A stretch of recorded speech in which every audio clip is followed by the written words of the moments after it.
Hey everyone, it's Sarah with RegisteredNurseRN.com, and in this video I'm going to be doing an NCLEX review where I'm going to be comparing osteoarthritis versus rheumatoid arthritis. And this video is part of an NCLEX review series over the musculoskeletal system. And as always, at the end of this video, you can access the free quiz that will test you on these conditions. So let's get started. First, let's start out talking about osteoarthritis, OA. Okay, what is this? This is a form of arthritis caused by the deterioration of that articular cartilage, which is hyaline cartilage. And what is this? This is rubbery smooth tissue found at the end of the bone where a joint is. So a joint is where two bones meet together. And what happens is that over time this cartilage wears away. And as it wears away, it causes the joint space to decrease. And eventually what happens is that we have bone rubbing against bone. The bones will grate together. And this will cause the patient a lot of pain. What can happen is that parts of that cartilage can break off and hang out in the joint space. The bone, inside the bone, it can become abnormally hardened, sclerosis, and the patient can have formation of bone spurs, osteophytes. So this patient can exhibit extreme stiffness and pain and limited mobility. Now on the flip side, we have rheumatoid arthritis, RA. And this is a form of arthritis that is due to the immune system attacking the synovium. And the synovium is found within the joint. You have your joint capsule, which is this here in maroon, and then in the red and the purplish, you have the synovium, which is like a connective tissue area that lines within that joint. And what happens is that those white blood cells attack it and inflame it and causes the patient a lot of problems. And what can happen is that over time, which we'll talk about a little bit later, these bones can fuse together in a condition called ankylosis, so we can have bone fusion. So remember, cartilage is being affected in OA and synovium in RA. So what joints are affected? So in OA, all the joints can be affected, but it most commonly affects those weight-bearing joints. And the reason is because they have a lot of stress on them. And it only affects the joints. The system, other systems in the body are not affected, so just to the joints. What typically is affected are the hands, the hips, the knees, and the spine. And another key thing to remember is that this is unsymmetrical. So necessarily just because the patient has it in the right knee, OA in the right knee, they don't have to have it in the left knee as compared with RA. RA is symmetrical, so patient with OA can have it in both knees, both hips, or just one hip, or something like that. So on the flip, we have RA, and it's most commonly in our joints, but it also affects other systems of the bodies, like the heart, the eyes, the lungs. Patients will have a low-grade fever. They're just going to feel horrible all over, along with anemia. Most commonly it affects the fingers and the wrists, but it can also extend to the neck, the shoulders, the elbows, the feet, and the ankles. Now, like I said, RA is symmetrical. If the patient has it in the right wrist, they have to have it in the left wrist. That's how the disease process goes. It's not like that in OA, so remember that because that's one of those key points. OA happens due to just that wear and tear on the body. So it's going to happen over time, gradually, which is why these are risk factors. Older age, you're going to see it in patients who are 40 plus. Repeated injuries. So they played a lot of sports in college and they had a lot of repeated joint injuries. They're at risk for this. Being overweight, because it puts a lot of weight on those weight-bearing joints. Losing weight can help this condition. Genetics and manual strenuous labor, like those jobs that require you to work really hard, like in nursing, being on your feet for those 12-hour shifts. Some nurses can suffer from osteoarthritis in the knees. Now with rheumatoid arthritis, the cause is unknown, but we know that the body is attacking the synovium. We have inflammation throughout the body. It tends to affect women more than men, and hormonal issues may be a cause, along with genetics. And this disease can occur at any age. It's not just limited to older age. And typically it occurs between 20 to 60 years old. Now with osteoarthritis, inflammation is not as common as with RA. Because again, this is the wear and tear issue. And the joint pain that they're experiencing along with the stiffness is from the grating of those bones on one another. And those bone spur formations, the hard bony areas, which we're going to talk about a little bit later, Heberden and Bouchard's nodes on the hands. And what can happen is that cartilage again breaks off into that joint space along with bone breakdown. So the joints are going to appear whenever you're assessing it as a nurse, they're going to be hard and bony. But on the flip side, with rheumatoid arthritis, inflammation is going to be present. That's a big key with this. Like synovitis, which is inflammation of that synovium. So when you look at those joints, they're going to be red, warm, they're going to be soft and boggy from all that swelling and inflammation. So when you're looking at osteoarthritis versus rheumatoid arthritis side by side, as you can see in this picture here, this is a picture of arthritis of the knee. The picture on the left is representing osteoarthritis and the picture on the right is representing rheumatoid arthritis. So let's look at the one with OA on the left. Notice that the joint space is practically gone and you have the two bones within that joint rubbing up against each other. And what is happening is that it's affecting the inside of the bone and the outside of the bone. And you get what's called bone spur formation. And that's what you're seeing where that hyaline cartilage should be at the end of those two bones, those protrusions. That is the formation of osteophytes, also called bone spurs. And what's happening is these bones are rubbing together and it can cause the bone to abnormally harden with sclerosis. It's going to cause the patient major stiffness and pain. Now, on the right, with rheumatoid arthritis, you have a joint space, but it's inflamed. The synovium surrounding that joint space is inflamed, which is represented in the red and the blue area.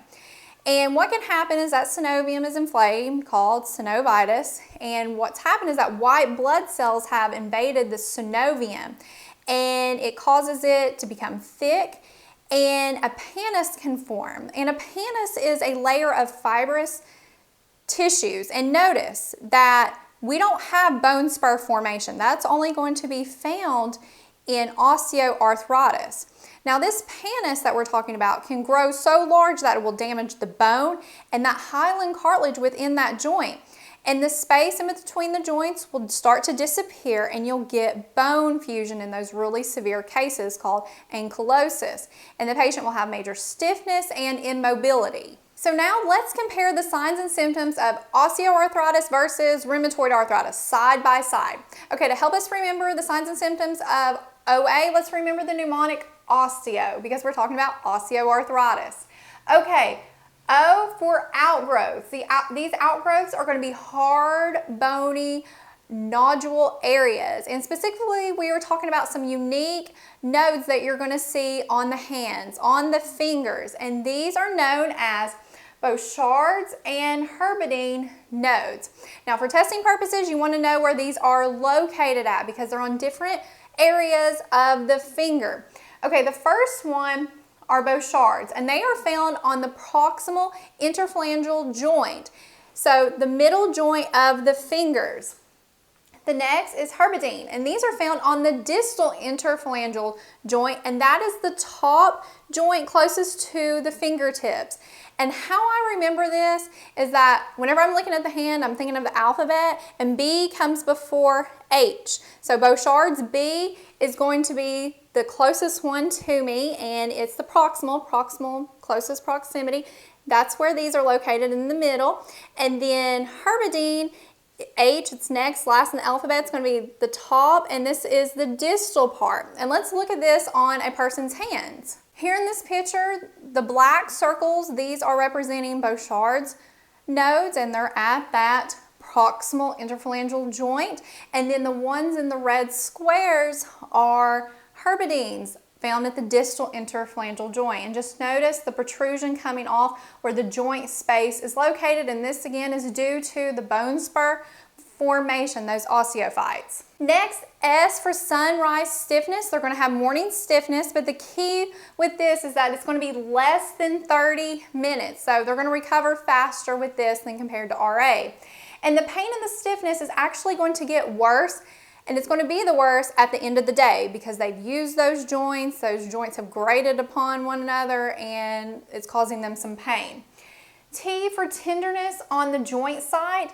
Whenever you palpate the joint site, it'll be tender to the patient, but that's because of the bone spur formation. You're not going to have the red, the warm, the soft bogginess of the joints like compared to over here in RA, because there they have the inflammation, so it's going to be hard and bony. E, they're going to experience what's called crepitus. Whenever they bend those joints, because those bones are rubbing up against each other, it's going to be like a grating, clicking type sound.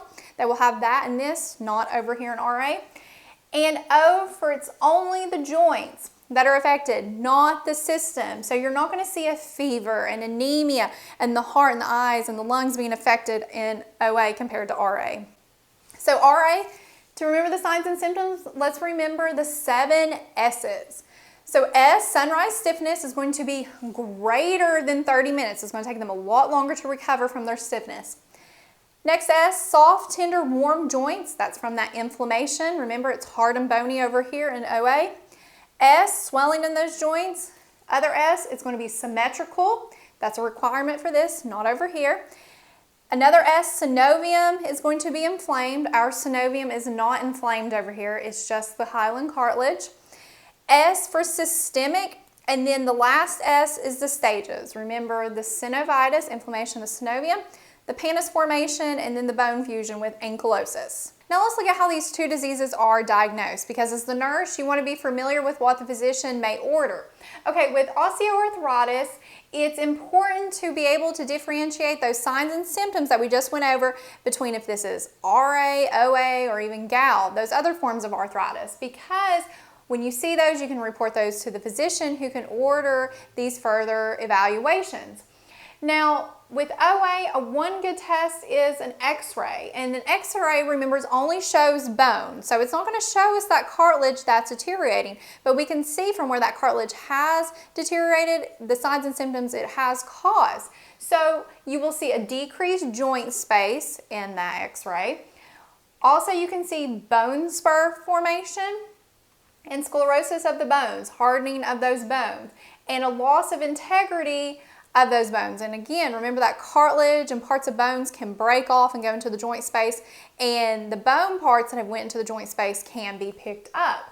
Compared to rheumatoid arthritis, they can do some blood tests, and a positive rheumatoid factor will come back. They can have an increased erythrocyte sedimentation, a positive C-reactive protein. This just indicates that there's inflammation in the body. Doesn't necessarily mean it's RA, but the patient has inflammation.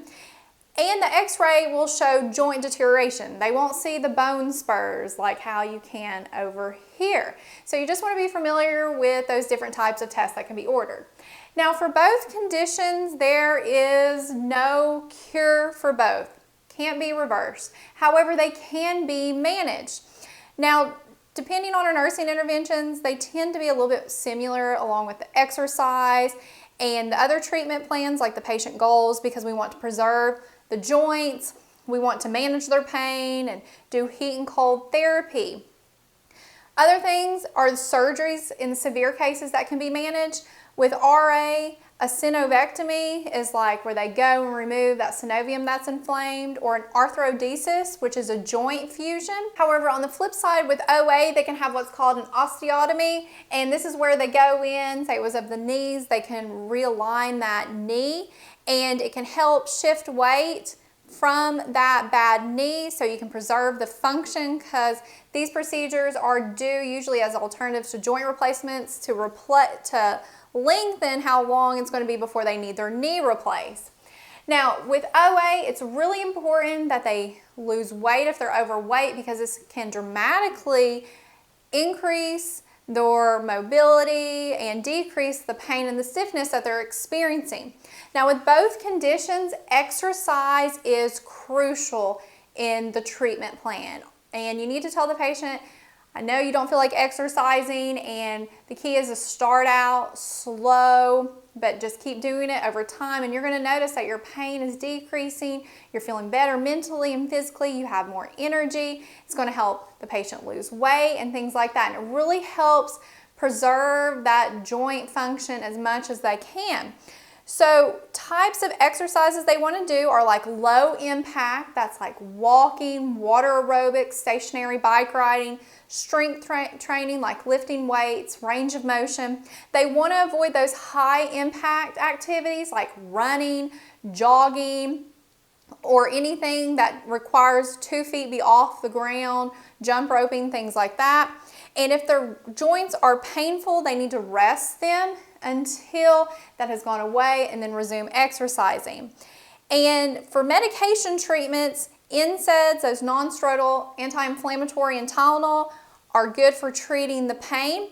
However, it differs a little bit with some medications. With RA, remember, we have a lot of inflammation going on. So DMARDs, those disease-modifying anti-rheumatic drugs, help with that. What they do is they suppress the immune system, which decreases that inflammation. Also, oral corticosteroids play a role in helping with that as well. And oral supplements, because remember, these patients tend to struggle with anemia. So administering supplements that increase red blood cell production like folic acid, iron, vitamin B12. Over here with OA, topical creams help that they can rub on the site, that warmth or the cold, like icy hot. And joint injections of corticosteroids tend to help as well, decrease the inflammation on those tendon and ligaments. However, that tends to just be temporary, and they usually stop having relief within 1 to 2 months and have to get repeated injections. And injections are better than oral corticosteroids in this condition because, again, we don't have system-wide inflammation compared to RA. Okay, so that wraps up this NCLEX review on osteoarthritis versus rheumatoid arthritis. Thank you so much for watching. Don't forget to take the free quiz and to subscribe to our channel for more videos.